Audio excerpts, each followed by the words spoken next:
Recent events have indicated the existence and influence of a historical revisionism movement in this country to marginalize and deny the constitutional principle of the separation of church and state.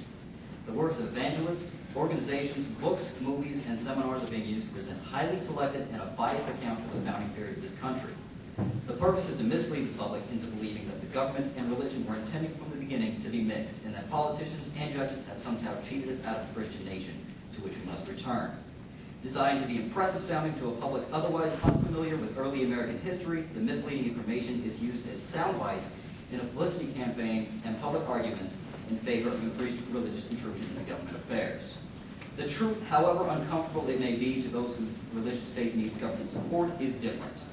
It is true that the debate over relationship between church and state was heated, and it was a major issue which motivated many to oppose the ratification of the country's constitution. History, however, clearly records the prevailing philosophy. It was determined that our government must not only be separated and isolated from religious faith and practices, but it was an arrangement that was a necessary component of true religious freedom. This is the view of credible historians, academics, legal commentators, judges, and the founding fathers themselves. However important and to what degree these people held their own personal religious beliefs, they agreed that the practices are a private affair, and that one cannot be free to hold and practice their own religion unless they are free from having someone else's beliefs imposed upon them. This is the essence of separation of church and state, freedom from government-imposed religion. It is this principle, and not the doctrines of any particular faith, that have formed the basis of peace that America has enjoyed from the spiritual tyrannies and violence that plague other parts of this world to this day.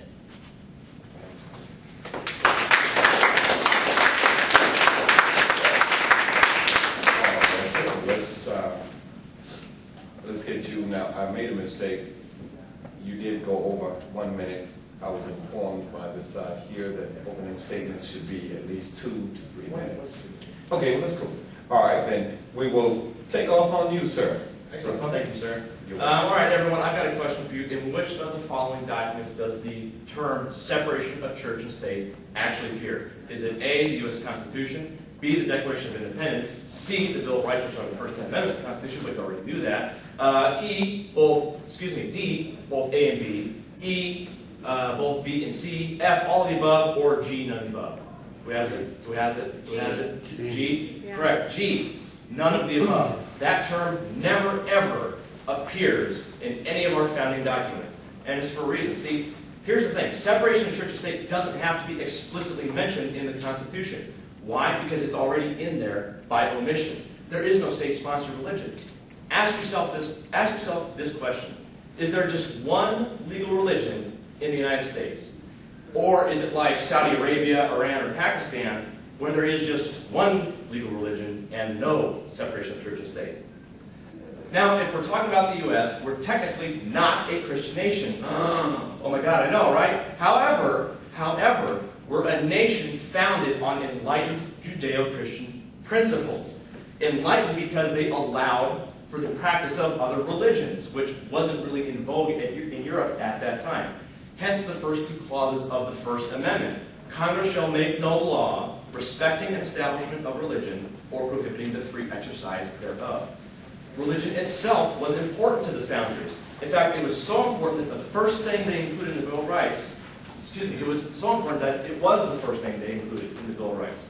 See, up until that point in Europe, church and state were both so corruptly intertwined that the founders did not want to repeat those mistakes. And it shouldn't come as a shock to any of us in this room that many of our civil laws are actually rooted in religious principles.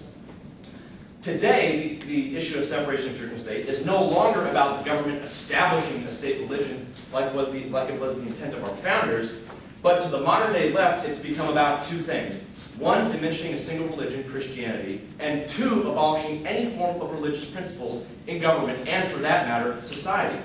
See, to the left, religion is bad. Why? Because in religion, people believe that the things they get, such as rights, come from a higher power and not from government. Take this, for instance. We hold these truths to be self-evident, that all men are created equal, that they are endowed by their Creator with certain unalienable rights, meaning they can't be taken away from you by anybody. That among these are life, liberty, and the pursuit of happiness. See, to the left, when you say higher power, they tend to translate that to mean government, which is why leftists have tried so hard to eliminate religion from any and all aspects of life. If you can convince people there is no God, from whom we derive certain rights, then suddenly rights are granted to us by other human beings. And those other human beings could just as easily take those rights from us. I need only point to the extreme examples of the old Soviet Union or modern-day communist China, where tens of millions of people have been slaughtered.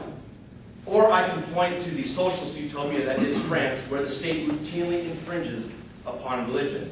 But I suppose as long as the state encroaches on religion and not religion on the state, that must be okay.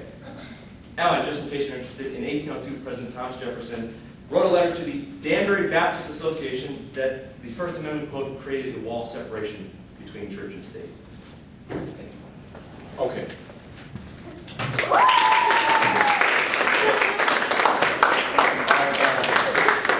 You guys, y'all can cheer for your side. It's totally up to you. But we got to make a distinction here. That distinction is opening statement. It's not to argue the point against what it is that they're saying. It is to state your point of view. Okay. You went a little too long, but all right. 2 or 3 minutes. We went almost 4 minutes on that one. Okay. Now, from hence on, we are going to keep this thing timely, and we will keep it fair. Okay. The reason why I didn't cut you off is because this was the first opening statement. So hey, I'll let you go on, but that was entirely too long. Okay, guys, let's open this. Let's get this can of worms opened up and see what crawl out. Okay. All right. First question goes to the Democrats about church and state.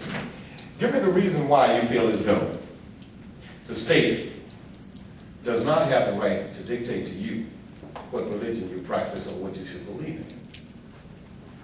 Well, it's pretty simple. When the state dictates what you have, you end up with religious tyranny and religion encroaching into every. Can you speak up a little bit, please? Oh, so yeah, when you have religion. Just closer to you. Closer? Okay. Repeat the question, sorry. Okay. What do you feel? What do you feel that the state have the right to tell you what religion to practice or what to believe in? What do you feel about that? What is your feeling about The that? state shouldn't have the right. I mean, that's completely ludicrous that the state would have the right. You look at states that do have that, such Okay. as, like you mentioned, Saudi Arabia, Iran, and they're not good places to live. Basically it. All right, let's hear you. Same question. Well, no, this is something that Mark and I are going to agree on tonight, is that government does not have the right to tell you to practice a certain kind of religion, like, say, Saudi Arabia, Iran, or Pakistan, or any other country in the Middle East, for that matter. The founders explicitly put that in the Constitution. That's why the First Amendment says, oh, what did it say? Excuse me. That's why it says, Congress shall make no law respecting an establishment of religion. That means the state cannot establish a state religion like it was in England at that time. If you were an English citizen, you had to belong to the Church of England. If you were Catholic, you were S out of luck, so to speak. And the founders didn't want to repeat that same mistake. So that's something Mark and I agree on. The state should never, ever have a right to tell you what kind of religion you have to practice. Okay. In your opening statement, you made the comment about practicing religion and having it being governed by the powers that be, let's say the government. In a situation like where is it the government would have you practice a particular religion here in America, after all, you said that the fathers found this country based on Judeo-Christian beliefs. Okay, would you say that that would be the catalyst for the majority of Americans practicing religion here now?